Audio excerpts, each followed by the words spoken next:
ইন্না হিজবাল্লাহি হুমুল গালিবুন। আরে যারা আল্লাহর বাহিনীতে নাম লেখায় তাদের জন্য সফলতা নির্ধারিত, যারা আল্লাহর বাহিনীতে নাম লেখায় তাদের জন্য বিজয় নির্ধারিত।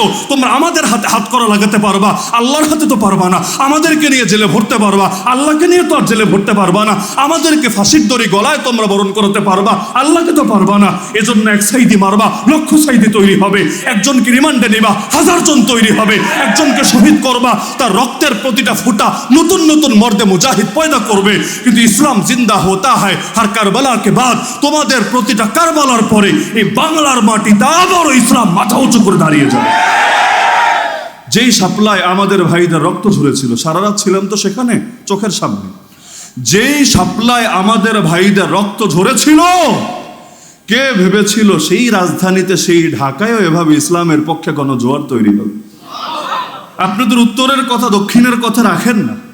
একসময় ইসলামী দলগুলোর জন্য এটা স্বপ্ন ছিল, স্বপ্ন, যে বাংলাদেশের রাজধানীতে কোনো একটা সিটে, একটা আসনে ইসলামের পক্ষে, আরে হুজুর বাদ দেন, কোনো সাধারণ মানুষও, কিন্তু ইসলামী কোনো দলের পক্ষে পার্লামেন্ট মেম্বার হবে, তা স্বপ্ন ছিল, স্বপ্ন। কিন্তু আলহামদুলিল্লাহ এত ইঞ্জিনিয়ারিং এর পরে নির্বাচন আসলে কত মৌসুমি হুজুর দেশে বেড়ে যায়, যাদেরকে সারা বছর টর্চলাইট দিয়ে খুঁজে পাওয়া যায় না, এরাও গিয়ে একদম প্রথম কাতারে, এমনকি মাহফিলে প্রধান বক্তার আগে বড় বড় ডায়লগ মারা শুরু করে দেয়। এমনকি আমি নাম বলতে চাই না, আপনাদের উত্তরেরই একজন বরেণ্য ব্যক্তি, যিনি আবার একটা দলের কেন্দ্রীয় সেক্রেটারিও বটে, নির্বাচনের আগে সুন্দর টুপি, টুপিটা দেখতে ভালোই ছিল মাশাআল্লাহ, সুন্দর টুপি মাথায় লাগিয়ে বলেছিল, ক্ষমতায় গেলে আমরা কোরআন সুন্নাহর বিরুদ্ধে কোনো আইন করব না। মাশাআল্লাহ, মারহাবা, আর কি লাগে? কোরআন সুন্নাহর বিরুদ্ধে আইন না হওয়া মানে তো কোরআন সুন্নাহর পক্ষে আইন হবে, আর কোরআন সুন্নাহর পক্ষেই যদি আইন হয় আর কি লাগে? যেমন আমাদের দলীয় স্লোগানও কি, আল্লাহর আইন চাই, শত লোকের শাসন চাই। তা আল্লাহর আইন মানেই তো কোরআনের আইন, আল্লাহর আইন মানেই তো শরীয়তের আইন, আল্লাহর আইন মানেই তো সুন্নতের আইন। তা আমাদের কাজ যদি আপনারাই করে দেন, মাশাআল্লাহ, মারহাবা, আর লাগবে না। মূল বিষয় তো কাজ, কে করলো এটা বড় বিষয় না। শুনে ভালোই লেগেছিল। কিন্তু আল্লাহর বান্দা গতকাল মাইক সামনে রেখে সাংবাদিকদেরকে সামনে নিয়ে প্রকাশ্যে বলে বসলো, এই দলটা, কোন দল তো বুঝতেই পারছেন, এই দলটাকে এই দেশে রাজনীতি করতে দেওয়া উচিত না। কেন? দুই সমস্যা। এক নম্বরে তারা দিল থেকে গণতন্ত্র চায় না, 2 নম্বর হলো তারা শরিয়া ভিত্তিক ইসলামী রাষ্ট্র প্রতিষ্ঠা করতে চায়। এই দেশের মানুষের সাথে যেটা যায় না, নাউযুবিল্লাহ।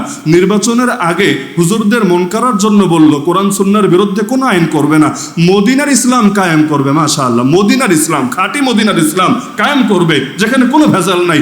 এখন এমন মদিনার ইসলাম দিচ্ছে, শরিয়া ভিত্তিক ইসলামী রাষ্ট্রই নাকি চলবে না, এবং এটা যেহেতু জামাত ইসলামী প্রতিষ্ঠিত করতে চায়, সুতরাং তাদেরকে নাকি এই দেশে রাজনীতি করতে দেওয়া উচিত না। নাউযুবিল্লাহ। কি বুঝলেন? আলেমদেরকে সম্মান দিল না তাদেরকে ব্যবহার করলো? এই দেশের আলেমরা এখনো যদি বুঝতে সক্ষম হয়, যে দলের হোক, যে মতের হোক, যে ধারার হোক, যে মাসলাকের হোক, যে মাযহাবের হোক, যে মানহাজের হোক, যে মাশরাবের হোক, যদি একবার বুঝতে সক্ষম হয় যে আমরা কারো দ্বারা ব্যবহৃত হব না, কোন সেকুলার দল, কোন দুনিয়াদারি দল আমাদেরকে নিজেদের রাজনৈতিক স্বার্থে ব্যবহার করতে পারবে না। আমি মনে করি বাংলাদেশে যেই পরিমাণ আলেম আছে এবং তাদের যেই পরিমাণ সমর্থক আছে, আজকে যদি এই সিদ্ধান্তে একমত হয়, আগামী 1 বছরের মধ্যে এই দেশে পূর্ণাঙ্গ ইসলাম বিজয়ী হবে, কেউ ঠেকায় রাখতে পারবে। এখনো আলহামদুলিল্লাহ এই দেশের মানুষ আলেমদের কথায় রাস্তায় নেমে আসতে রেডি। সারা দেশের চিত্র এটা। যার আমলে দুর্বলতা আছে, যে এক একটা আন্দোলনে যারা শহীদ হয়েছে, অনেক দৃশ্য তো আমাদের চোখের সামনে। যারা শহীদ হয়েছে সবাই কিন্তু হুজুর না, সবাই কিন্তু মাদ্রাসার ছাত্র না। এমন অনেক লোকও আছে যাদের মুখে দাড়িও নেই, এমন অনেক লোকও আছে যাদের গায়ে সুন্নতি জামা নেই, এমন অনেক লোক আছে যারা 5 ওয়াক্ত নামাজও ঠিকভাবে পড়ে না। কিন্তু যখন হুজুররা ডাক দিয়েছে আল্লাহর জন্য, নবীর ইজ্জত হেফাজতের জন্য, কোরআনের মর্যাদা রক্ষার জন্য আমাদেরকে রাস্তায় নামতে হবে, ওই মানুষগুলো পর্যন্ত মায়ের থেকে বিদায় নিয়ে কাফনের কাপড় গায়ে দিয়ে রাস্তায় নেমে এসেছে।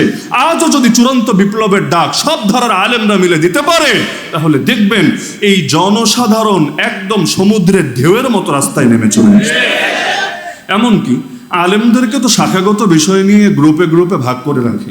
মজার বিষয়, ইসলামের মূল বিষয় নিয়ে কিন্তু কোনো যুগেই ইখতিলাফ ছিল না। ইসলামের মূল বিষয় নিয়ে ইখতিলাফের সুযোগ কোথায়? আল্লাহ এক, এটা নিয়ে কার ইখতিলাফ আছে? মুহাম্মদ সাল্লাল্লাহু আলাইহি ওয়াসাল্লাম আমাদের রাসূল, এটা নিয়ে কার ইখতিলাফ আছে? কাবা আমাদের কেবলা, এটা নিয়ে কার ইখতিলাফ আছে? এমনকি মূল হালাল হারামের বিধিবিধানে আসেন, সুদী অর্থ ব্যবস্থা চলতে পারে না, কার ইখতিলাফ আছে? ঘুষ দুর্নীতি চলতে পারে না, কার ইখতিলাফ আছে? মাদকের কারবার, ধর্ষণ, এমনকি জিনা, শুধু ধর্ষণ না, ওরা তো সরকারগুলো ধর্ষণের বিরুদ্ধে বলে, জিনার বিরুদ্ধে বলে না, তো ধর্ষণও চলতে পারে না, জিনাও চলতে পারে না, কার ইখতিলাফ আছে? এরকম একটা তালিকা করেন, এখানে বসে বসে করেন, দেখবেন ইসলামের মূল বিষয় যেগুলোর সঙ্গে রাষ্ট্র পরিচালনার সম্পর্ক, যেগুলোর সঙ্গে অর্থ ব্যবস্থার সম্পর্ক, যেগুলোর সঙ্গে বিচার ব্যবস্থার সম্পর্ক, যেগুলোর সঙ্গে প্রশাসনের সম্পর্ক, যেগুলোর সঙ্গে আইন কানুনের সম্পর্ক, এগুলো নিয়ে কোনো ধারার আলেমদের মধ্যে ভিন্নতা নাই। তাহলে যেটাতে ভিন্নতা সেটা থাক না, যেখানে ভিন্নতা নাই সেটাকে কেন্দ্র করেও সবাই যদি ঐক্যবদ্ধ হতে পারতো, এই দেশে ইসলামের জাগরণ কেউ ঠেকাতে পারতো না। মনে রাখবেন, আমাদের উপর তো কিছুটা সুদিন এসেছে, তাই না? আলহামদুলিল্লাহ। এই যেমন আজকে যে এই আয়োজনটা হচ্ছে, আমার সামনে আপনারা এত মানুষ বসা, আমরাও ঢাকা থেকে আসলাম, বিগত সময়ে তো এটা কল্পনাও করা যেত না। আমি তো উত্তরবঙ্গে আসে একরকম ছেড়েই দিয়েছিলাম। কেন? কারণ রংপুর জুম্মাপাড়া মাদ্রাসার মাহফিল আমার দাওয়াত ছিল, তার মানে ওই অঞ্চলে সবচাইতে বড় প্রতিষ্ঠান। সৈয়দপুর এয়ারপোর্টে এসে নামলাম, আমাকে ঘেরাও করে ফেলা হলো। আমাকে প্রশাসনের পক্ষ থেকে জানানো হলো, জাস্ট এয়ারপোর্ট যদি ক্রস করেন সঙ্গে সঙ্গে আপনাকে ধরে জেলে দিয়ে দেওয়া হবে, আর যদি জেলে যেতে না চান আর একটা নিজের পকেটের পয়সায় টিকিট কেটে তাড়াতাড়ি ঢাকা ফেরেন, যতক্ষণ ঢাকা এয়ারপোর্ট থেকে বের না হবেন আমাদের লোকেরা আপনাকে ফলো করবে, আমরা কিন্তু আপনার পিছু ছাড়ছি না। কত চেষ্টা করলো মাদ্রাসা কর্তৃপক্ষ এবং আরো বিভিন্ন নেতৃবৃন্দ, কত চেষ্টা করলো, কোনো লাভ হলো না, চলে যেতে হলো একবার, এরপর আরো একবার বাধার শিকার, আরো একবার, এক পর্যায়ে মন থেকে আশাই ছেড়ে দিলাম, থাক উত্তরবঙ্গে যাবোই না। এই জন্য দেখবেন উত্তরবঙ্গে আমি কিন্তু খুব বেশি আসা হয়নি, এমনকি বগুড়ার মাটিতে প্রথম আমি কথা বলছি, এর আগে বগুড়ার মাটিতেও আমার দাঁড়িয়ে কথা বলা হয়নি। তো যার কারণে বিগত সময়ে তেমন একটা হালত ছিল, এখন তো আলহামদুলিল্লাহ হাজার হাজার মানুষ বসে একসাথে প্রোগ্রাম করছি। কিন্তু মনে রাখবেন, এটাই কিন্তু শেষ দিন না। যদি ভাবেন আর কখনো মনে হয় বাধা আসবে না, আর কখনো মনে হয় চাপ আসবে না, আপনি ভুলের ভেতরে আছেন। কেন জানেন? আমি জাস্ট ছোট ছোট 2-3টা হাদিস শোনালেই বুঝতে পারবেন। খোলেন সহিহ বুখারী, আল্লাহ রাসূল সাল্লাল্লাহু আলাইহি ওয়াসাল্লাম স্পষ্ট জানিয়েছেন, লা ইয়াতি আলাইকুম জামান ইল্লা ওয়াল্লাযী বা'দাহু শাররুম মিন, তোমাদের উপর যে যুগে আসুক না কেন প্রত্যেক পরের সময়টা আগের সময়ের চাইতে খারাপ হবে। আল্লাহ রাসূল সত্য বলেছেন না মিথ্যা বলেছেন? সঠিক বলেছেন না ভুল বলেছেন? এখন বলবেন কেন কেন, আগের চাইতে তো একটু ভালো আসলো, এই যে আগে সেমিনার করতে পারতাম না এখন করছি না। এর ব্যাখ্যা, সুন্দর ব্যাখ্যা আপনি ফাথুল বারি খুললেও পেয়ে যাবেন, সহিহ বুখারীর ব্যাখ্যা গ্রন্থ। সুন্দর ব্যাখ্যা হলো, আল্লাহ রাব্বুল আলামিন মাঝে মাঝে শ্বাস ফেলার জন্য একটু টাইম দেন। ওই খেলাও যেমন পুরো টাইম টানা হয় না, মাঝে হালকা হালকা ব্রেক দেয়, যে একটু পানি খাও, একটু রেস্ট করো, একটু শ্বাসটা স্বাভাবিক করো, এরপর আবার খেলা হবে। একইভাবে ভাববেন না খেলা হবে হুঙ্কার দিয়ে নেতাজি পালিয়েছে, সামনে আর কেউ খেলতে নামবে না, না, খেলাধুলা চলতেই থাকবে। এজন্যই হাজ্জাজ বিন ইউসুফের মতো জালেমের পরেও ওমর বিন আব্দুল আজিজ রাহমাতুল্লাহ আলাইহির যুগ আসে, কিন্তু যুগটা বেশি লম্বা হয় না, মাত্র 2 বছর। ওমর বিন আব্দুল আজিজের শাসন মাত্র 2 বছর, 99 হিজরিতে শুরু, 101 হিজরিতে শেষ। সুতরাং যদি ভাবেন লড়াই শেষ হয়েছে, ভুলের ভেতরে আছেন। মনে রাখবেন, যতদিন পর্যন্ত ইসলামের চূড়ান্ত বিজয় হবে না ততদিন পর্যন্ত ইসলামের সৈনিকরাও পৃথিবীতে শান্তি পাবে না। আমাদের সম্পর্ক ইসলামের সাথে, যেভাবে ওমর রাদিয়াল্লাহু আনহু বলেছিলেন, নাহনু কওমুন আ'আজ্জানাল্লাহু বিল ইসলাম, আমরা সেই জাতি যাদেরকে আল্লাহ সম্মান দিয়েছেন ইসলামের মাধ্যমে। ফাইদা বাতাগাইনাল ইজ্জাতা বিগাইরিহি আদাল্লানাল্লাহ, এখন ইসলাম ছাড়া অন্য যে জিনিসের মাধ্যমেই ইজ্জত তালাশ করি না কেন, কোথাও ইজ্জত পাবো না, উল্টা আল্লাহই লাঞ্ছিত করে ছাড়বেন। কারণ সুখে রাখার মালিকও আল্লাহ, বিপদে ফেলার মালিকও আল্লাহ। আমার আল্লাহর নির্দেশ ছাড়া কিছু হয় না।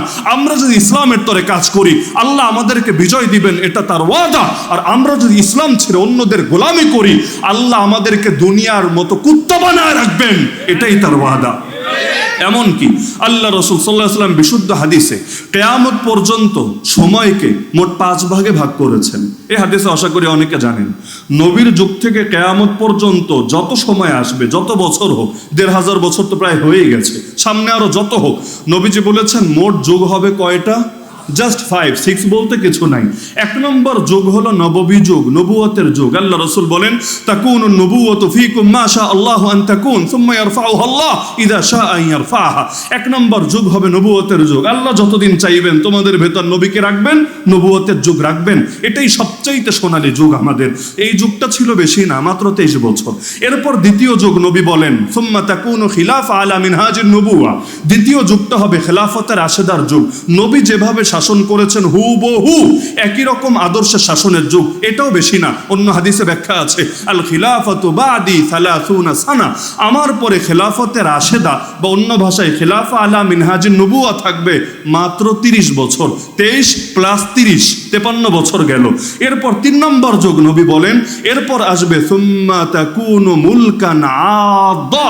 এমন রাজত্বের যুগ যারা দাঁত দিয়ে কামড়ে রাজত্ব ধরে রাখবে, রাজত্ব ছাড়বে না। এজন্য দেখবেন খেলাফতের রাশেদার পরে সেই যে বংশানুক্রমিক শাসন শুরু হয়েছে একদম 1924 পর্যন্ত চলেছে, মাঝখানে সরে নাই। উমাইয়া, আব্বাসি, ওসমানী যা কিছু চলেছে এমনভাবে ধরেছে যে আমার পরে আমার বংশের কেউই ক্ষমতায় আসবে। ও নাদান হলেও আসবে, অথর্ব হলেও আসবে, অর্বাচীন হলেও আসবে। ওই বাংলাদেশেও এগুলো চলে, পরিবারতন্ত্র চলে না?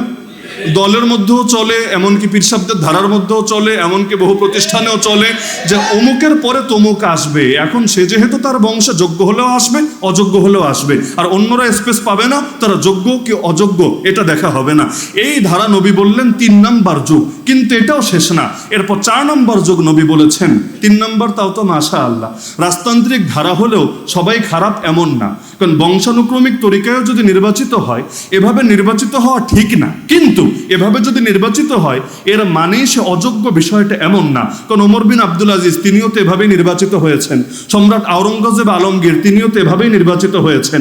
ওই পরিবারতন্ত্র যদিও নির্বাচিত হয়েছেন তো মানুষ হিসেবে ভালোই ছিলেন, শাসনটাও ভালোই করেছেন এবং কোরআন সুন্নাহর ফরমানে জারি রেখেছেন। তো 3 নম্বর পর্যন্ত চলে, কিন্তু 4 নম্বর যুগ নবী বলেছেন যেই যুগে আমি আছি, যেই যুগে আপনি আছেন, যেই যুগে আমরা সকলে আছি, 4 নম্বর যুগ নবী বলেন সুম্মা তাকুনু মুলকান জাবারিয়া।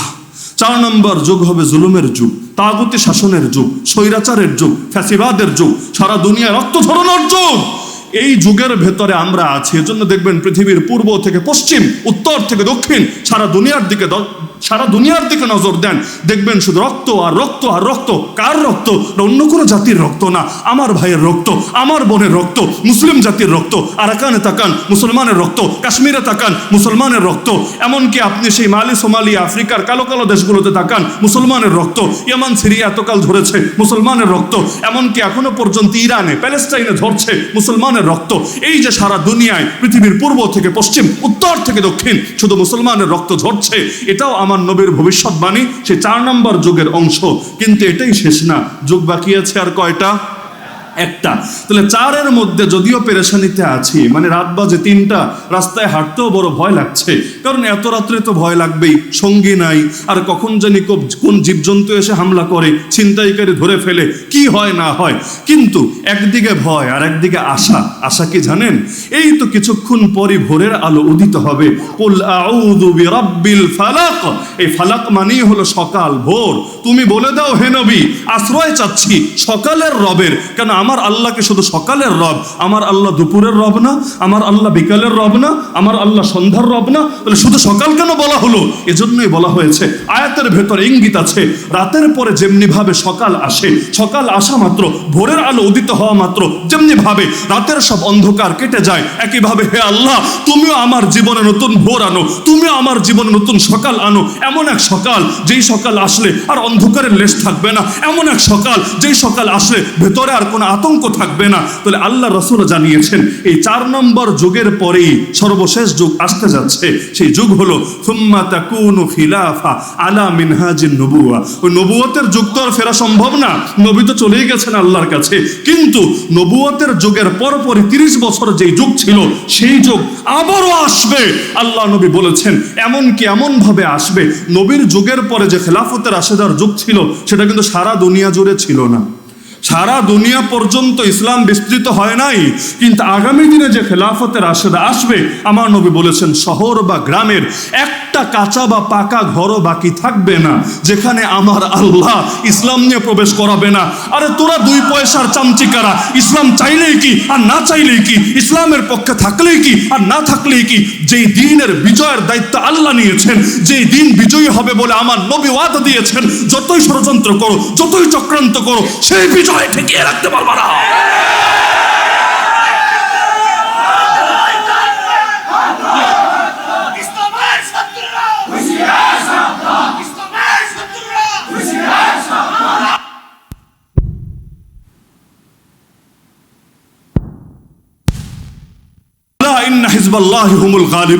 আরে যারা আল্লাহর বাহিনীতে নাম লেখায় তাদের জন্য সফলতা নির্ধারিত, যারা আল্লাহর বাহিনীতে নাম লেখায় তাদের জন্য বিজয় নির্ধারিত। তোমরা আমাদের হাতে হাত করা লাগাতে পারবা, আল্লাহর হাতে তো পারবা না। আমাদেরকে নিয়ে জেলে ভরতে পারবা, আল্লাহকে নিয়ে তো আর জেলে ভরতে পারবা না। আমাদেরকে ফাঁসির দড়ি গলায় তোমরা বরণ করতে পারবা, আল্লাহকে তো পারবা না। এজন্য এক সাইদি মারবা, লক্ষ সাইদি তৈরি হবে। একজনকে রিমান্ডে নিবা, 1000 জন তৈরি হবে। একজনকে শহীদ করবা, তার রক্তের প্রতিটা ফোঁটা নতুন নতুন মর্দে মুজাহিদ পয়দা করবে। কিন্তু ইসলাম জিন্দা হতা হয় হর কারবালা কে বাদ। তোমাদের প্রতিটা কারবালার পরে এই বাংলার মাটিতে আবারও ইসলাম মাথা উঁচু করে দাঁড়িয়ে যাবে। যেই সাপ্লায় আমাদের ভাইদের রক্ত ঝরেছিল, সারা রাত ছিলাম তো সেখানে চোখের সামনে। যেই সাপ্লায় আমাদের ভাইদের রক্ত ঝরেছিল, কে ভেবেছিল সেই রাজধানীতে, সেই ঢাকায়ও এভাবে ইসলামের পক্ষে গণজোয়ার তৈরি হবে? আপনাদের উত্তরের কথা দক্ষিণের কথা রাখেন না। এক সময় ইসলামী দলগুলোর জন্য এটা স্বপ্ন ছিল, স্বপ্ন, যে বাংলাদেশের রাজধানীতে কোনো একটা সিটে, একটা আসনে ইসলামের পক্ষে, আরে হুজুর বাদ দেন, কোনো সাধারণ মানুষও, কিন্তু ইসলামী কোনো দলের পক্ষে পার্লামেন্ট মেম্বার হবে, তা স্বপ্ন ছিল, স্বপ্ন। কিন্তু আলহামদুলিল্লাহ এত ইঞ্জিনিয়ারিং এর পরে, এত মেকানিজমের পরে, এত কিছুর পরে শুধু আমাদের এক ঢাকা উত্তরেই আল্লাহ কি পরিমাণ আসন দিয়েছেন আপনি দেখেন, খোঁজ নেন। এক ঢাকার মধ্যে, এমন কি ঢাকার মানুষরা বিরক্ত, আমরা ভোট দিলাম আপনারা রাখতে পারলেন না কেন? উল্টা আমাদেরকে বলে আমরা দিলাম। আমি এক দোকানে ফল কিনতে গেলাম, দোকানদার বলে হুজুর অন্যরা তো তাও অটো ভাড়া দিয়ে নিয়ে যায়, পকেটে আবার এক বেলার খাবারের টাকাও দিয়ে দেয়, আপনারা তো কিছু দিলেন না, দিলেনই না। আমি দোকান বন্ধ রেখে আমার বউরেও নিজে নিয়ে গেলাম, সারাদিন সিরিয়াল ধরে ভোটটা দিলাম। এমনকি মজার বিষয় কি হুজুর জানেন, আপনাদের এমপিরে কিন্তু আমি একদিন দেখিও নাই, চিনিও না। আমি শুধু চিনেছি দাড়িপাল্লা, বাস গিয়ে দাড়িপাল্লায় সিল মেরে দিয়েছি। আমি আপনাদের এমপিরে চিনিও না, এবং তিনি হয়তো কোনোদিন আমার সাথে হয়তো দেখাও হবে না বা আমাকে চিনবেনও না। কিন্তু দেখেন, আমরা তো ঠিকই করলাম, কিন্তু অনেক জায়গায় তো এটা রক্ষা হলো না। আমি বললাম, ইদা আরাদাল্লাহু শাইআন হাইয়া আলাহু আসবাবা। আমার আল্লাহ যখন কোনো কিছুর এরাদা করেন, আল্লাহ নিজেই সেটার আসবাব আর উপায় উপকরণ নিজেই তৈরি করেন। তার মানে আমার আল্লাহ হয়তো এই দেশেও ইসলামের চূড়ান্ত বিজয়ের ফয়সালা করে দিয়েছেন। এজন্য প্রজন্মের ভেতরে ইসলাম পন্থীদেরকে নেতৃত্বে দেখার এক অদম্য বাসনা আল্লাহ নিজেই তৈরি করে দিয়েছেন। এমনকি ডাইরেক্ট ক্ষমতায় না নিয়ে আল্লাহ বিরোধী দল বানিয়েছেন। আমি মনে করি এটাও আমার আল্লাহর এক মহাপরিকল্পনার অংশ। কারণ পৃথিবীর বহু দেশ সাক্ষী, ডাইরেক্ট হুট করে ক্ষমতায় গিয়ে অনেকে কন্ট্রোল করতে পারেনি। কারণ অভিজ্ঞতার একটা ব্যাপার আছে, অনেক কিছু এমন যেটা হুট করে দিয়ে দিলে সামলানো যায় না, বরং ধীরে ধীরে হাতে কলমে শিখে শিখে করলে ওই জিনিসটা সুন্দর করা যায়। মনে করেন এখানে অনেক মাদ্রাসার প্রিন্সিপাল আছেন, যেদিন প্রথম স্টুডেন্ট লাইফ শেষ করে কর্মজীবনে এসেছিলেন, প্রথম দিনে যদি আপনাকে প্রিন্সিপাল বানিয়ে দেওয়া হতো, হয়তো আপনি এটা সামলাতে পারতেন না, উল্টো বদনাম হয়ে যেত। আর আস্থা অর্জন করা কঠিন, আস্থা নষ্ট হওয়া সহজ।